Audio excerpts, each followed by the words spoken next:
Thank you for joining us on this Monday morning. Time to talk some business with Timothy Renshine from Business in Vancouver. So we've been reporting it every half hour this morning with Grace Key out at Crofton House. Right. Timothy, the Fraser Institute school rankings. These things are always controversial.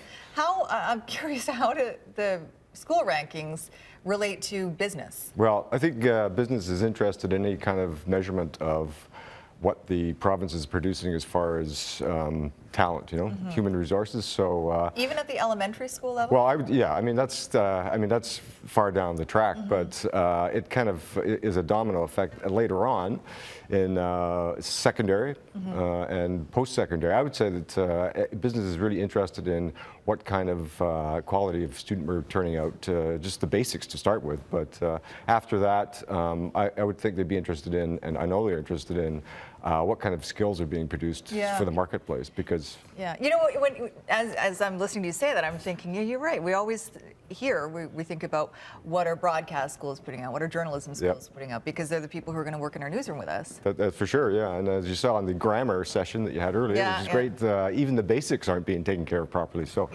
I know, that's a little concerning. And there's barely a week goes by without some sector being saying they're really short of talent. The most recent one we're talking about is forestry, where the forestry industry is starting to recover, but we don't have people to fill the jobs, and people who are going to school are taking something else. I mean, so there should be somewhere along the line some kind of measurement of how effective post-secondary is turning out the talent we need for the job market. So the Fraser Institute does elementary, they do secondary. Right. Is there any, Maclean's does universities. That's right, but no one is really, basically the job market is doing the assessment of after you get out of school, which is, at this point, it's not doing very well, because as you say, there's a lot of gaps in talent. And so do these industries who have a skills shortage, a skilled labor shortage, do they need to liaise with post-secondary institutions? Yes, that'd be a key point, because industry really needs to go into schools and say,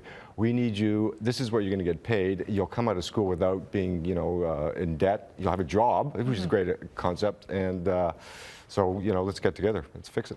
All right, thanks very much, Timothy. You can get more online, Business in Vancouver, BIV.com.